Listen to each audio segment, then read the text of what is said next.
And Abraham was 10 days in prison. And in the end of the 10 days, the king ordered all the kings, princes, and governors of different provinces and sages, which was to come before him. And they sat before him. Abraham was still in the house of confinement. And the king said unto the princes and to the sages, Have you heard Abraham, the son of Terah, has done to his father? Thus has he done to him, and I ordered him to be brought before me. And thus has he spoken. His heart did not misgive him, neither had he stirred in my presence. And before now he is confined into prison. And therefore decide what judgment is due to this man who rivaled the king, who spoke and said all these things that you heard. And they all answered the king, saying, The man who reviled the king should be hanged upon a tree. But having done all these things, he said, having despised our gods, he must therefore be burned to death. For this is the law of this matter, the law in this matter.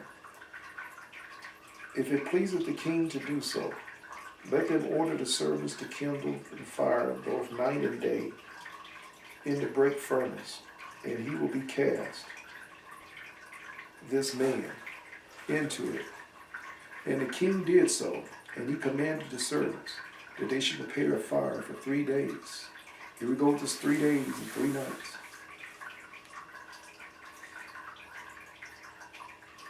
In the king's furnace, that is in Cashti. And the king ordered them to take Abraham from prison and bring him to be burned. And all the king's servants, princes, lords, governors, and judges, and all inhabitants of the land, about 900 men, about 900,000 men, stood opposite of the furnace to see Abraham. And all the women and children crowded up on the roofs and towers to see what was doing with Abraham. And they all stood around. And they all stood together at a distance. And there was not a man left who did not come out on that day to behold the scene. And when Abraham was come, the conjurers and the kings and the sages saw Abraham, and they cried out to the king, saying, Our sovereign Lord, surely this is the man to whom thou hast seen the child, and whose birth the great star swallowed the 4 stars, which he declared to the king now 50 years since. And behold, now his father has also transgressed thy commandments and mocked thee by bringing another child, which thou didst kill. And when the king heard these words, he was exceedingly wroth, and he ordered terror to be brought before him. And the king said, Hast thou heard what the conjurers have spoken? Now tell me truly, how didst thou, if thou shalt speak truth, thou shalt be acquitted? He's saying, how did you switch that baby up over 50 years ago? Remember I told you you brought the servant's baby to be killed instead of Abraham. And the king said, Hast thou heard these conjurers have spoken? Now tell the truth, or tell me truly, how didst thou, if thou shalt speak truth, thou shalt be acquitted? And seeing the king's anger was so much kindled, Terah said to the king, My lord and king, thou hast heard the truth, and that the sages have spoken it right. And the king said, How couldst thou do this thing, to transgress my orders, and to give me a child that thou didst not beget, and to take value for him? And Terah answered the king, Because my tender feelings were excited by my son at the time. And I took a son of my handmaid and brought it to the king. And the king said, Who advised you to do this? Tell me, do not hide aught from me, and then thou shalt not die. And Terah was greatly terrified in the king's presence. And he said to the king, it was Haran, my eldest son, who advised me to do this. And Haran was in those days that Abraham was born 230 years old. But Haran did not advise his father to do anything. But Terah said this to the king in order to deliver his soul from the king. He was scared the king was going to kill him, so he blamed his son, Haran.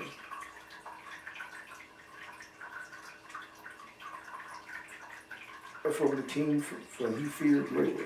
And the king said to Terah, Haran, thy son, who advised thee this to do this, shall die through the fire with Abraham. For the sentence of death is upon him for having rebelled against the king's desire in doing this thing.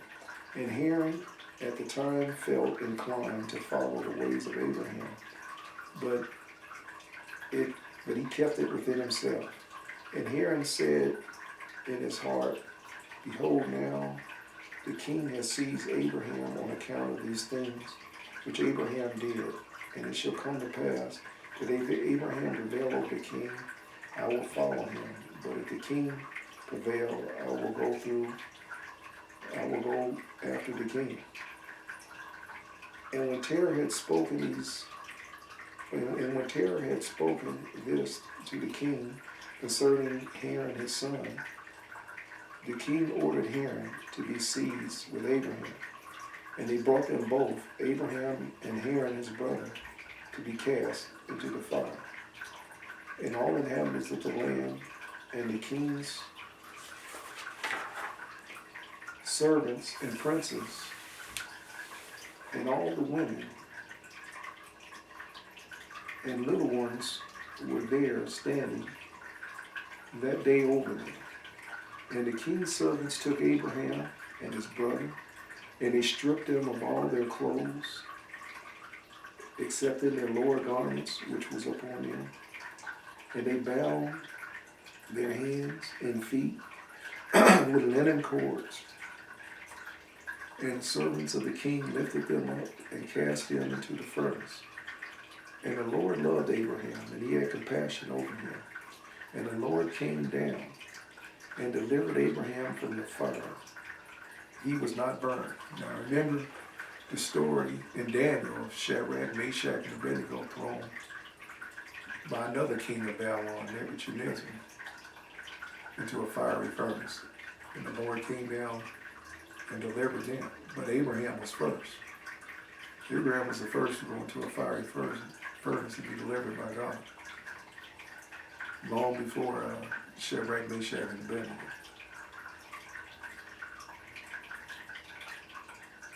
And the Lord loved Abraham and had compassion over him. And the Lord came down and delivered Abraham from the fire. And he was not burned. But all the cords with which they bound him were burned. While Abraham remained, walked about in the fire. And Haran died when they had cast him into the fire. And he was burned to ashes, for his heart was not perfect before the Lord. And those men who cast him into the fire, the flame of the fire spread over them, and they were burned, and 12 men of them died. And Abraham walked in the midst of the fire 3 days and 3 nights. And all the servants of the king saw him walking in the fire. And they came and told the king, saying, behold, we have seen Abraham walking about in the midst of the fire, and even the lower garments which were upon him were not burned, but the cords only, he was bound, is burned. And when the king heard these words, his heart fainted. He would not believe him. So he sent other faithful princes to see this matter. And they went and saw it and told it to the king. And the king rose to go and see it. And he saw Abraham walking to and fro in the midst of the fire. And he saw Haran's body burned. And the king wondered greatly. And the king ordered Abraham to be taken out of the fire. And his servants approached to take him out, and they could not, for the fire was round about, and the flame ascending toward them from the furnace. And the king's servants fled from it. And the king rebuked them, saying, Make haste, bring Abraham out of the fire, that ye shall not die. And the servants of the king again approached to bring Abraham out, and the flames came up from before them and burnt their faces in the sight, so that the sight of them they died. And when the king saw that his servants could not approach the fire, lest they should be burned, the king called Abraham, O servant of the God who is in heaven, to go forth from the midst of the fire and come hither before me. And Abraham hearkened to the voice of the king, and he went forth from the fire and came and stood before the king. And when Abraham came out, the king and all his servants saw Abraham coming before the king with his Lord garment up on him, for they were not burned, but the cords only which was bound was burned. And the king said unto Abraham, How is it that thou hast not been burned in the fire? And Abraham said unto the king, The God of heaven and earth, in whom I trust, who has all his power, he delivered me from the fire into which thou didst cast me. And herein the brother of Abraham was burned to ashes. And they sought for his body, and they found it consumed. And Haran was 82 years old when he died in the fire of Castor. And the king, princes, and inhabitants of the land, seeing Abraham was delivered from the fire, they came and bowed down to Abraham. And Abraham said unto them, Do not bow to me, but bow down to the God of the world who created you, and serve him, and go in his ways, for it is he who delivered me from out of this fire. And it is he who created the souls and spirits of men, and who formed man in his mother's womb, and brought him forth into the world. And it is he who will deliver those who trust in him from all pain. And this thing seemed very wonderful in the sight and the eyes of the king and princes. And Abraham was saved from the fire, and that Haran was burned. And the king gave Abraham many presents. He gave him two head servants from the king's house. The names of one was Omni, and the name of the other was Eleazar. You read about them in the Bible, these servants of Abraham. And the king's princes and servants gave Abraham many gifts of silver and gold and pearl. And the king and his princes sent him away, and he went in peace. And Abraham went forth from the king in peace. Many of the king's servants followed him. About 300 men joined him. And Abraham returned on that day and went to his father's house, he and the men that followed him. And Abraham served the Lord his God all his days of his life, and he walked in the ways and followed his law. And from that day forward, Abraham inclined the heart of the son of man to serve the Lord. And at that time, Nahor and Abram took unto themselves wives, the daughters of their brother Haran, the wife of Nahor, and Milcah. The name of Abraham's wife was Sarah. And Sarah, wife of Abraham, was barren. She had no offspring in those days. And at the expiration of 2 years from Abraham's going out of the fire, this is the 52nd year of his life, behold, King Nimrod sat in Babel up on the throne. And the king fell asleep and dreamed, he was standing with his troops and host in a valley opposite of the king's furnace. And he lifted up his eyes and saw a man in the likeness of Abraham coming forth from the furnace, that he came and stood before the king with his drawn sword, and then sprang to the king with his sword. When the king then sprang to the king with his sword, and when the king fled from the man, he was afraid. And while he was running, the man threw an egg up on the king's head, and the egg became a great river. And the king dreamed that all his troops sank in the river and died. And the king took flight with 3 men who were before him, and he escaped. And the king looked at these men, and they were clothed in princely dresses, as the garments of kings, had the appearance and majesty of the kings. And when they were running, the river again turned into an egg before the king. And they came forth from the egg, a young bird, which came before the king, and flew at his head, and plucked out the king's eyes. And the king was grieved at that sight, and he awoke out of his sleep, and his spirit was agitated, and he felt a great terror. And in the morning the king arose from his couch in fear, and he ordered all the wise men and magicians to come in before him, when the king related his dream to them. And the wise servant of the king, whose name was Anuki, answered the king and said, "This is nothing else but the evil of Abraham and his seed, which will spring up against my Lord and the king in the latter days. And behold, the day will come when Abraham and his seed and his children of his household will war with my king, and they will smite the king's host and his troops. And as to what thou hast said concerning 3 men which thou didst like unto thyself, and which did escape, this means that only thou wilt escape with thy 3 kings from the kings of the earth, who will be with thee in battle. And that which thou sawest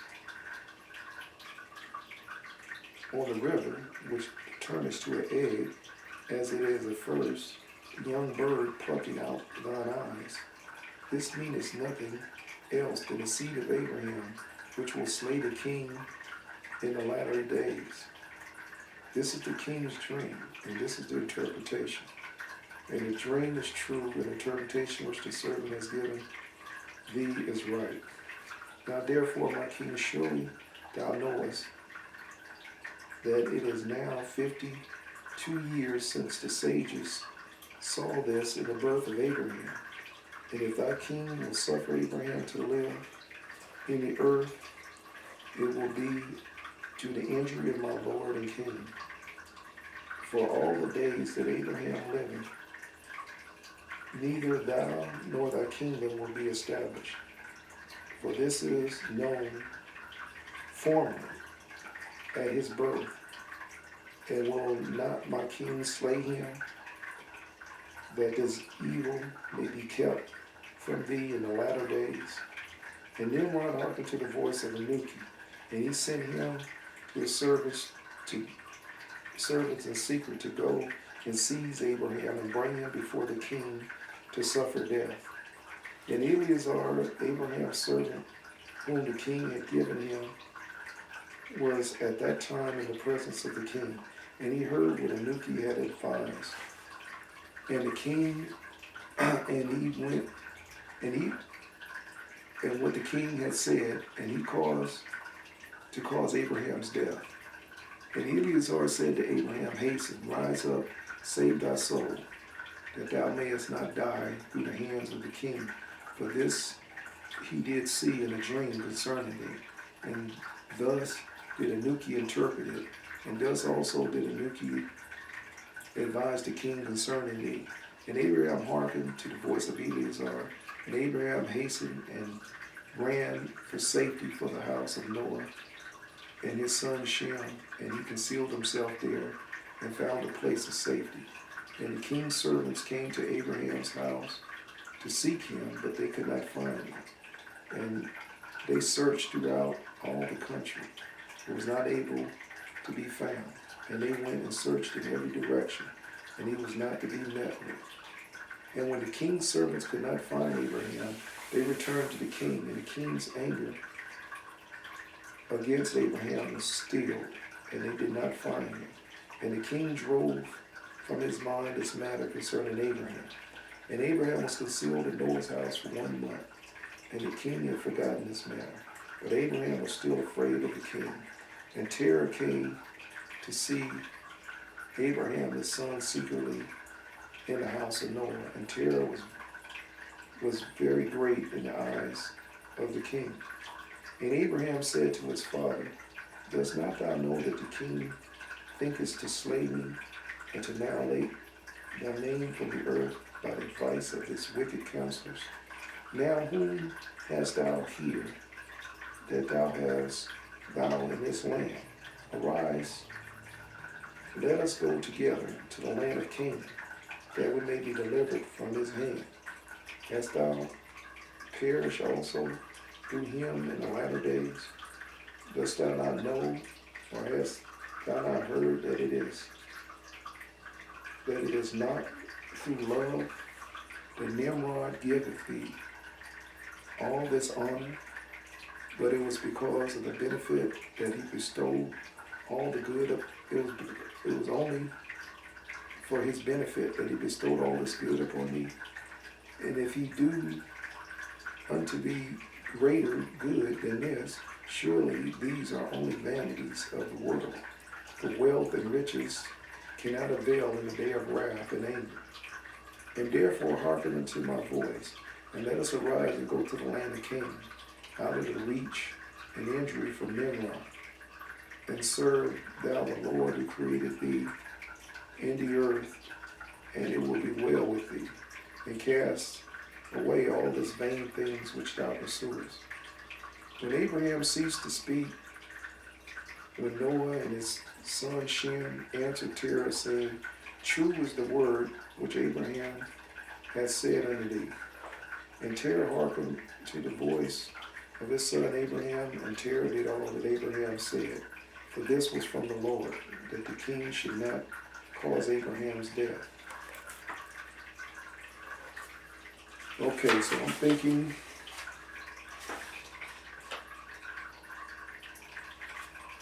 we'll take a break here. You got to learn a lot about Nimrod and his ways, his soothsayers and his Magi warning that if you didn't kill Abraham, he's going to kill you and your descendants in the latter time. And now, Nimrod is taking it very seriously. But for now, he's out of sight, out of mind. And we're going to pick up and read there. Let's see, where did I put this card? I just folded right here. We're at chapter 13. So we're plowing into Nimrod. I'll just put that in this Nimrod series. Hope you enjoyed the teaching. And this is volume 2, and next is volume 3. All right, if I'm the one that taught you, give. Go to streetpriestministry.org, hit the donate button. Tithes, first fruit, alabaster box belong to the Lord, only if I taught you. If I didn't teach you, none of this applies to you. Galatians 6:6 says that you've been taught spiritual things and none to give material things for the one that taught you. Good day, good evening, good night to you around the world. May you grow in faith. In Christ Jesus' mighty name.